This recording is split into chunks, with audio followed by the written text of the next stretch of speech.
To part two now of a Primetime News special report on heritage sites in Jamaica.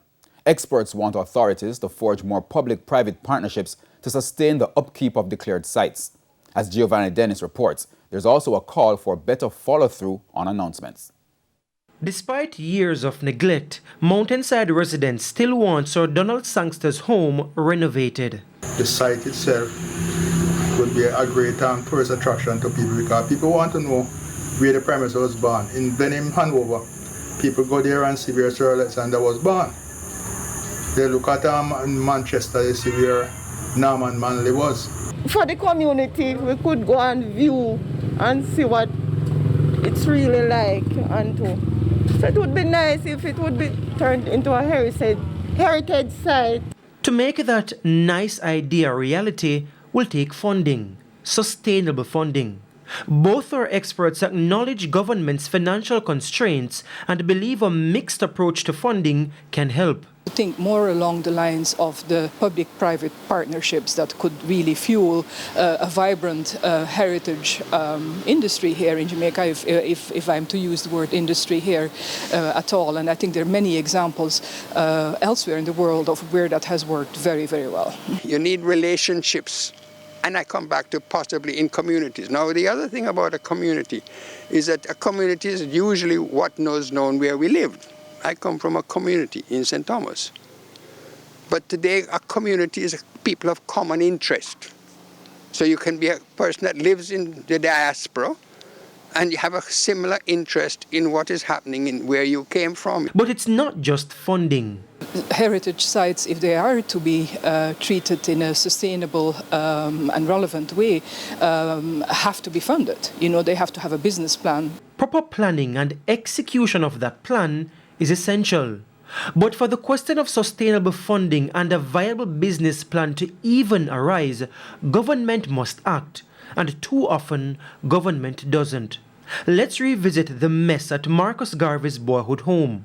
In August 2021, the ongoing impasse between an occupant of the property and the government resurfaced. The site was declared a national monument in 1992, nearly 30 years ago. In the absence of an interview for our report, we'll revisit the 35-page sectoral presentation of Culture Minister Olivia Grange in 2016. She acknowledges it's a vexed issue because of the long delay in completing it. She notes Cabinet approved compulsory acquisition of the property in early 2010, and in August 2011, the Chaste Fund made a commitment to support the project by approving a budget of $16 million for the restoration of the home as part of the Jamaica 50 Legacy Program. But, and this is where it gets interesting, due to the non-use of the funds, in 2013, Chase indicated that the funds were no longer available, but committed to assisting with aspects of the restoration project in the future, subject to the resubmission of a detailed plan and estimates for the restoration. And so, another announcement. I have now instructed the JNHT to review the plans, to make a new submission, and to ensure that it is completed in time to be officially open next year to celebrate Garvey's birthday in August as a Jamaica 55 Legacy Project. It's been 5 years since that commitment. This was the state of the home when we visited today. August 2022 will be Jamaica's 60th year of independence. It's also Garvey's birth month. Beyond the Culture Minister, what of the role of the entity responsible? Section 4 subsection 1A of the Jamaican National Heritage Trust Act states, the functions of the trust shall be to promote the preservation of national monuments and anything designated as protected national heritage for the benefit of the island. Despite the cancellation of our scheduled interview by the person in charge of special projects, this is what we know. We know the JNHT was tasked with the restoration work in 2011 and again in 2016. And we know, based on the looks of the property, that little, if any, work has been done.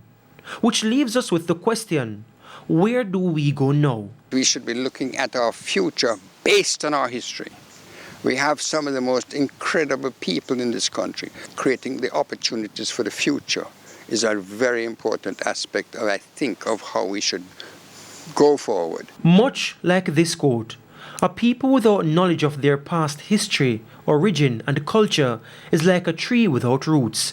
The Right Excellent Marcus Mosiah Garvey. He's Jamaica's first and most globally acclaimed hero. He wouldn't be pleased with the current state of affairs. Giovanni Dennis, TVJ News.